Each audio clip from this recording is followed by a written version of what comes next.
What's up, everybody? Happy Monday. Monday morning for me. Hope you all had a good weekend. Happy Victoria Day. Yes, it is May long weekend for those in Canada watching. If you're new to the channel, subscribe. We drop 3 videos minimum every single week. We have a bunch of new content in the works for you guys as well. We have some music videos planned to film this summer, as well as some more cover songs, some jam sessions, and again, some cool live content coming for you guys as well. I mean, we're growing, slow and steady. We appreciate the support and all the new subscribers who've joined the channel. This video, Kyle's old appearance on a really cool podcast, Interim Music. So go support Interim Music, support Canadian, support American, support independent creators. Also, fuck the Oilers, let's go Flames.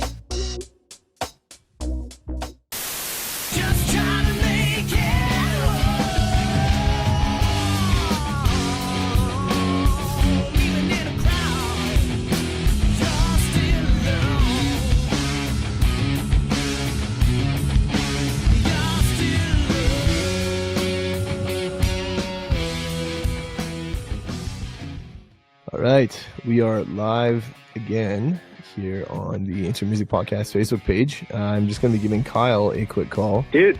Hey, dude, how's it going? It's going, man. It's just kind of relaxed, taking it easy. That is good.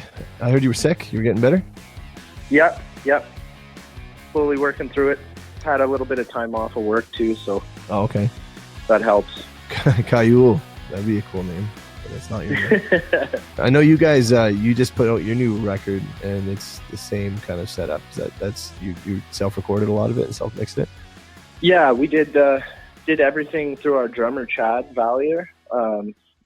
At the time, he was living in a place where we had our jam space, so he had all of his drums and stuff set up there. So we recorded all of his drums, and then got through all of the guitars and bass and all that kind of stuff. And then he moved shortly after that. So we ended up finishing off the vocals at his new place. Okay. But I mean, I find that was the easiest way for us to do it just as a new band. We didn't have a fund or anything like that. So it was easier on us to self-record it this time. And then I think the next record, we're probably going to hit the studio.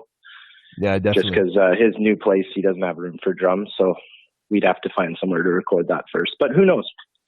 Possibilities are endless. Yeah, definitely. I think like you're kind of seeing that a bit more in the band scene, where you get a kind of a hybrid approach, where like studios are expensive, bands can't afford it, record labels aren't investing. So I wanted to ask you. It was kind of funny. We never actually met for a number of years, even though we've been Facebook friends, been aware of each other's bands. And we'd play Distortion on Friday, and then you'd play Distortion on Saturday, or whatever the case was. Our bands were always active. This was Silent Army. This was obviously, it wasn't Trenchfinger. It's kind of funny, actually. We're talking about the show that's coming up in October and the way we handle things. And you and I are very, very similar in how we promote and how we email and how we stay in contact. And I think that's really, really cool. And also it's kind of a rare thing to have someone, who's fronting a band, who's like as active in that kind of promotion. And I think that more bands need to kind of have that kind of approach. When you're recording, when you're performing, when you've got a show set up, what do you do to maximize the attendance of that show? Like, what are some of the things that you personally believe really work with show promotion? Well, honestly, the social media thing's huge. Mm-hmm. I take full advantage of the social media and especially Facebook, because I've added so many musicians, and like even just in the last month I got 300 friends on Facebook just from randomly clicking. Anybody who's got a guitar or a bass or anything like that, especially totally. If they're local. Yeah. I like to have those people on my feed, so anytime that I share a band poster or something like that, they can see it. And then I like to tag my friends in it, or personal message too. I think that's important, which is something that you've been doing a lot lately too, is like throwing out the personal messages and being like, look, I would love it if you guys came to the show. It means the world to me if my friends show up, because I mean, having your friends there to support you is like super, super cool. And if they want to bring more friends, it's just way better for the band, like the more people that you have at the show, the more you get out there. And I find like trying to use social media is the easiest way to get a lot of people to see what you're doing, and then you can go out and do other stuff like poster and try and throw stuff around town that'll catch people's attention, like good show poster on the crosswalk pole on 17th Avenue. 100 people walk by that every hour during the day. So, I mean, if you can get eyes on it that way, I think that helps too.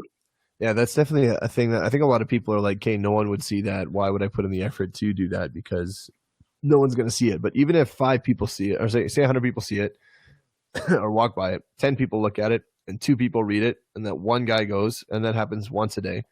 You've got, like, say the show's up for 3 weeks. You have a potential of, 10 to 30 people coming to the show that wouldn't have heard about it otherwise. And exactly. You've got people who don't necessarily use social media, and we're kind of in the transition period where social media is really important, and physical print media is also very important. And obviously, it's kind of inevitable that social media and just digital media is going to take over print media eventually. As it's already happened with, DVDs and movies and physical purchases of CDs and that kind of thing. Or if you look at places like Times Square and, just Tokyo, for example, there's not a lot of posters. It's a lot of video ads and a lot of that kind of thing. So that's where the world's going, but that's going to take a while to get to that point. Definitely. You mentioned personal messaging, which I definitely think is a huge thing. A lot of bands will just go online, log into Facebook, send all their Facebook invites, and then they leave it at that. And then they kind of wonder why people don't come to the show or why people don't buy tickets or whatever the case is. And that's because on the receiving end, like I get invited to probably 30 to 40 shows a week on Facebook. Oh, yeah. Just because of the groups that I'm in and the social circles and that kind of thing. And obviously I can't physically attend all of those to begin with. But usually if it's a friend show, they'll send me the Facebook invite so I know about it. But I'll also get a text message, or I'll get a private message, or they'll write on my wall, or even a phone call. And they'll let me know, hey, the show's coming, and I would like you personally to come.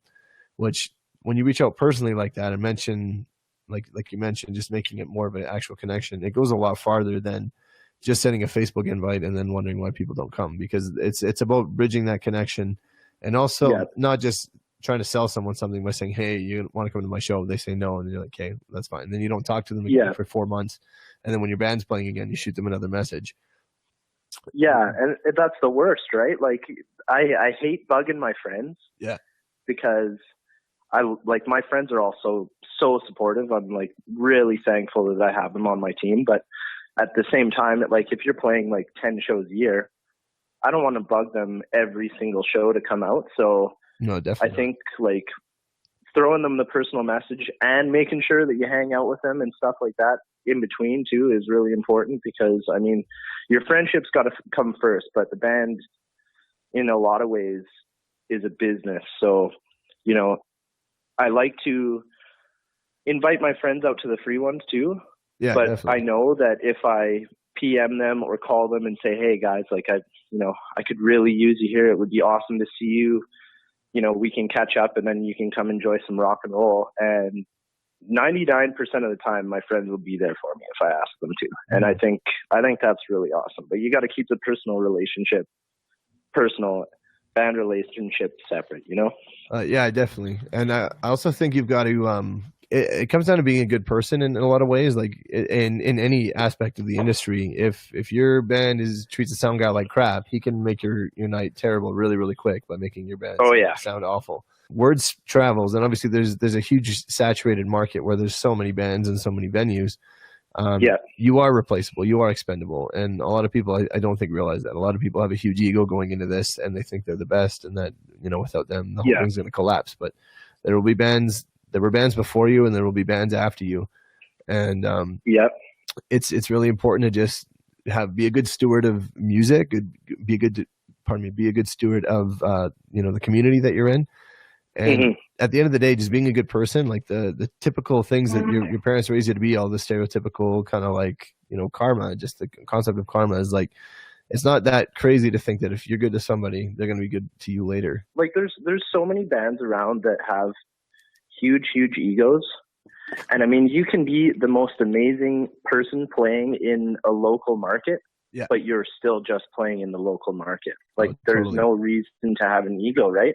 Especially when like you said, there are so many bands, and like why limit yourself to playing with a select few, like, you know, because you screwed yourself over because you're kind of a dickhead around the, you know, at the show, like you got this high horse on your shoulders. I mean, understandably, there are good bands, there's crappy bands, there's in between, you know, and then there's like everybody in that band has their own kind of like you have your own personality and stuff like that, right? So, I mean, showing your personality and being inviting is a good thing, but I think like when you're picking your shows, you do have to be picky to a degree, like, you know, figure out where you're at and play with people that you think are like-minded, but are also, you know, playing in a similar music style to you or have a similar draw to you.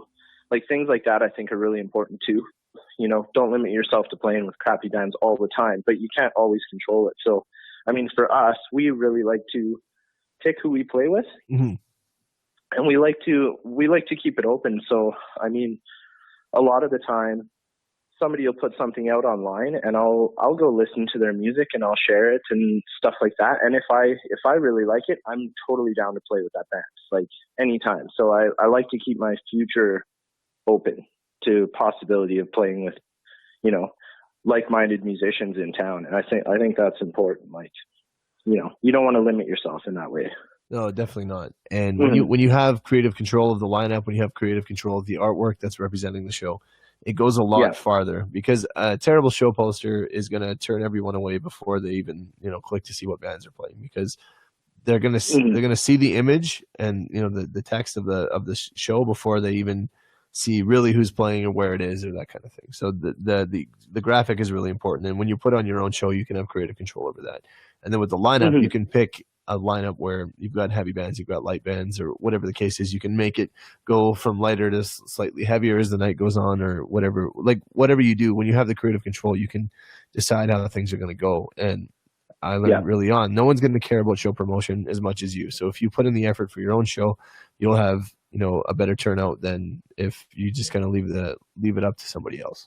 Yeah, exactly. And like that's one of the cool things that that's going on with our show that's coming up in October is we have you guys, Trenchfinger, Open Air, and From the Flame. And between all four of our bands, I think in a lot of ways we can cover all areas of the rock to hard rock genre. Like, oh, definitely. I mean, to me, like you guys have a very Rise Against feel, kind of like influences from Alexis on Fire and like that kind of era of music. Yeah. And I think that's like, it's super cool. A lot of people are into that.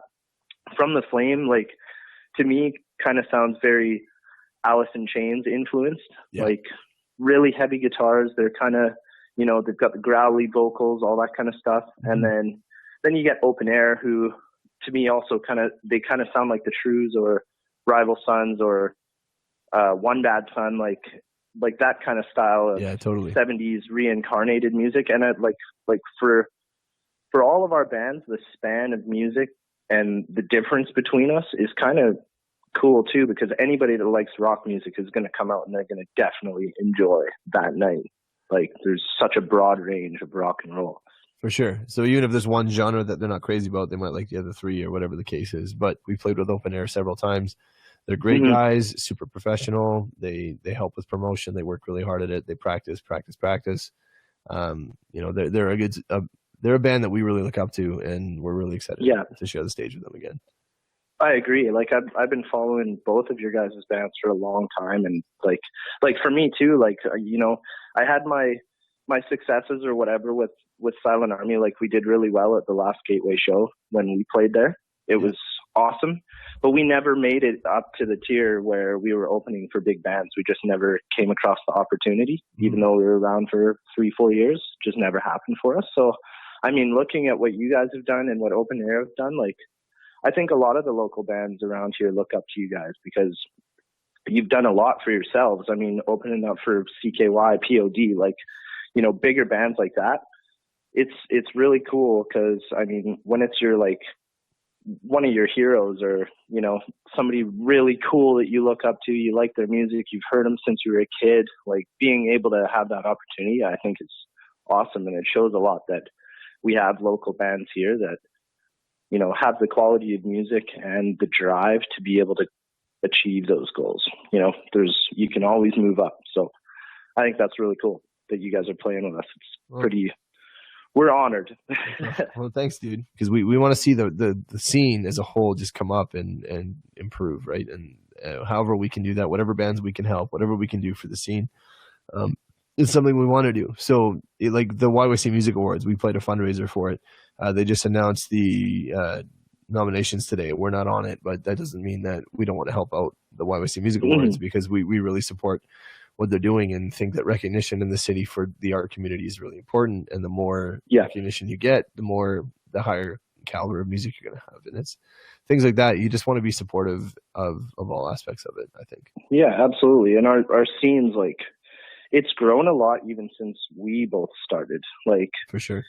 When I first started playing here, I was like super limited in where I could play, where I could get shows. And then as you build that up, more people they get to know you, and it brings a lot more opportunity around. And I think like there's no reason that any band should not support another band, especially like try and make friends with them, get close with them, party with them, do whatever with them. And like, that's all part of the scene building. I think we kind of got to stick together as local musicians, because as everybody says, your local musicians are the dudes that, they were like the Foo Fighters or Nirvana or whatever, like all of those local bands in Seattle area, that kind of thing. Yeah. They all stuck together, and, subsequently all of them ended up getting sweet deals and are household names now. So I think a lot of people don't realize, go support your local bands.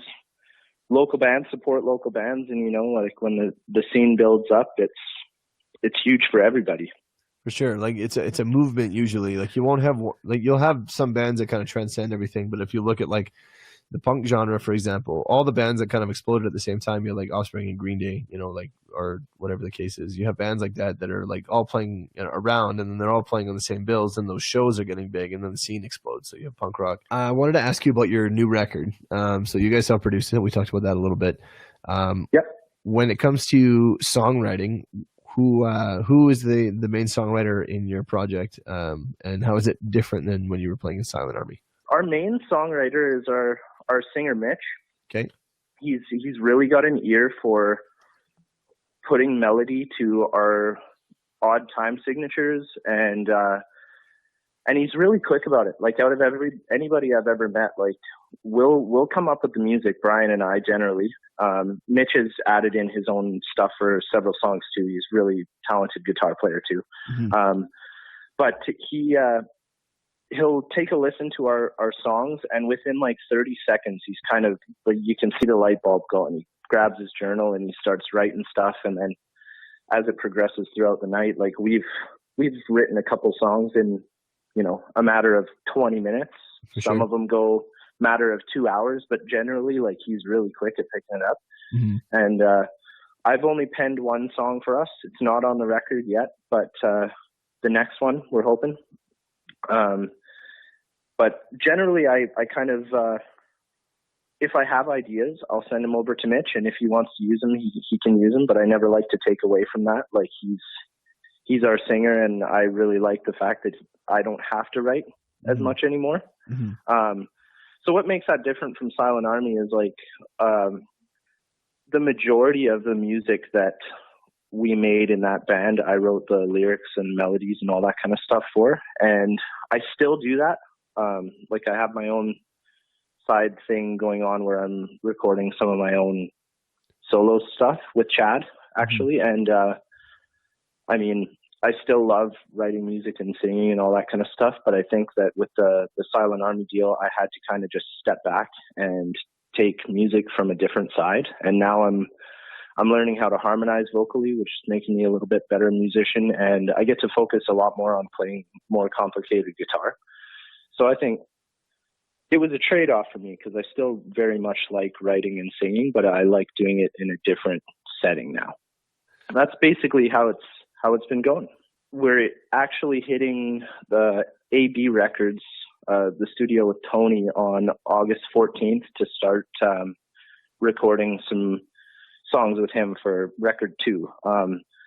but we're really trying to push because our singer is Australian. He's from way over the other side of the world, and his visa runs out next May, I think. Crazy. So unfortunately, we don't have a whole lot of time with him, potentially. He may end up staying in Canada if he applies for permanent residency. Right. But we want to take advantage of the time that we have with him. So if we can put out another record within the next year, that's kind of the goal that we're shooting for. And we're hoping that with any money that we make from this CD release party, we can just throw right into the recording process and get a good jump start on it. So that's kind of our plan over the next year. And then, you know, if Mitch decides that he wants to stay, then we'll keep moving forward. And if not, then there's tons of other avenues to pursue. But for sure, that's the plan for now. So what can people expect at a Trenchfinger show or on the 21st? What are you guys going to bring to the table, and what can people look forward to seeing? Well, generally, at least in my personal opinion, I like to think that we're a pretty high energy band. Like, none of us stop moving when we're on the stage. I like my wireless, so a lot of times I jump off stage and get into the crowd, and you know, if the people aren't rocking to it, I'm going to go rock to them. So we like to do that. We like to, you know, headbang, keep it heavy, and keep people interested. So generally speaking, I mean, we don't like to keep a dull moment at all when we're playing. Like, we'll take a couple minutes to talk and say hello and have a drink, but they can look forward to some heavy rock and roll and hopefully some high energy stuff. Got to leave people going like, holy crap. Like those guys were awesome, you know? And like, I think we all are, we kind of underestimate what we can do too. Like, we know what our strengths and stuff are, but as a musician, you're your own worst critic all the time. That's so, true. I mean, even if you have a really crappy show, which all of us have had in our time playing, you still have people come up to you and go like, holy crap, that was awesome. Like, you guys are really cool. And you go, oh, it's not my best night, but thank you. Like, I mean, I think as a musician, you kind of just run into that, and you don't really know what other people are going to think about you. So, I mean, when you were saying like you guys aren't the best musicians, well, I would disagree, because I think you guys have your own sound, and you're locked into what you're doing, and people are going to notice that too. So, being your own worst critic, you guys may not think that, you know, you're amazing, but who knows, man? Maybe you leave with 50 new fans on a really good night, and they're like, holy shit, like, that's the new thing, you know? You never know. Each individual has their own sound. Like for us in Trenchfinger, Mitch and I have very similar guitar playing styles. We're both rhythmic players, but I'm a little bit more on the lead side than he is. But together, like, I've written songs with him too separately, and like the first time I ever jammed with him, he was supposed to be coming to jam with a friend of mine at my old house, and they didn't work out, but Mitch was jamming on the couch, and I picked up a guitar, and I was like, holy crap, like, you know, we've got something here. So our musical styles are very similar, whereas Brian's kind of the mastermind, if I was to put a word to it. He's really talented at making odd time signatures and like crazy riffs. Like for me, there's one riff that he's been working on that we've been trying to work into the set that I've been working on for 2 months and just having a hell of a time with it, because it's really, really tough, but he just makes it look easy. And the funny thing is, he doesn't even listen to rock and roll music. He listens to like Jack Johnson. Like he really likes the lighter end of stuff, but he makes this crazy heavy sound. So, I mean, he's really cool for that. Our band is we all have different styles, but when they come together, that's what makes Trenchfinger, just as Path would be made in the same realm. You guys probably all have different thoughts on how you like making music, but when it comes together, that's the sound, right? I actually have a question for you. What's up? When you guys are recording your music, like whether it be by yourself or in a studio or anything like that, do you find that you like to experiment more in the studio? Like, even if say a song was finished or you thought it was finished, and then you got in the studio and you're kind of like, oh, I could overdub something that would sound really, really cool on here, or just change your guitar part and be like, that's way better. Like, do you like to experiment? Definitely. Our band is notorious for creating something, loving it, a week later hating it. And so we have a bunch of songs that like we've tracked. And one song that's near finished, actually, we had guitar is completely finished. The drums were done. Then we cut the guitars out completely and wrote a brand new song over top of the drums. And like, wow, that happens often. And being indecisive can be a strength and a weakness. Sometimes you just gotta bunker down and like get something out and finish it. I think that's cool, really cool.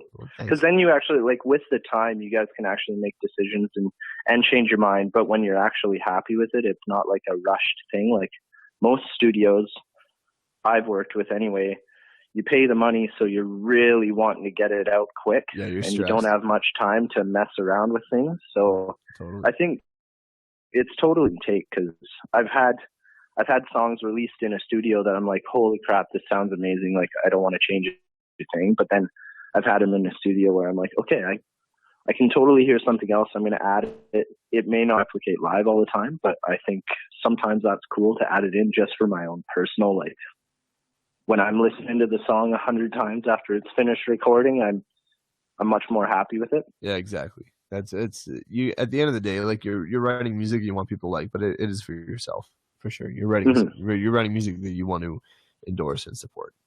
Well, thank you very much. If people want to find Trenchfinger on Facebook, where do they go? I'm pretty sure our tag is facebook.com/Trenchfinger Music, YYC, I think. I think you changed it to Trenchfinger Band. I think you changed it to Trenchfinger Band. Yeah, that's okay. what it is. So that is it. It's on the video screen here. So anyways, Kyle, thank you very much for taking the time to be on this today. Really appreciate it. Good discussion. And yeah, man, thanks for having me. For sure. We'll talk soon. All right, buddy. All right, man.